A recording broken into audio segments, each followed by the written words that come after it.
Cuando se trata de acción, de aventura y de personalidad, Snoopy es el auténtico número uno. Y es el único ser capaz de convertir a Carlitos... ¡Está volando! ...en un triunfador.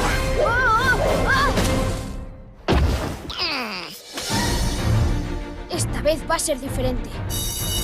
¡Ya viene la chica nueva! ¡Hala! ¡Qué guapa es! No es tan guapa. ¡Oh! ¡Me ha mirado! No me creo que vaya a hablar con la chica nueva. Si hay alguien que quieres que esté a tu lado en momentos como este, es tu perro fiel.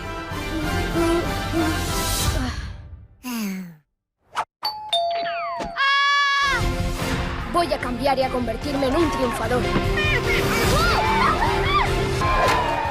Snoopy, ¿qué haría yo sin un buen amigo como tú?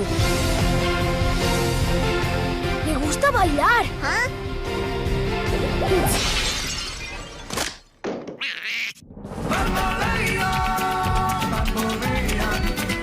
Porque mi vida yo la prefiero vivir así. Carlitos y Snoopy. Los perros te quieren tal y como eres. Es genial tener a alguien que te escuche.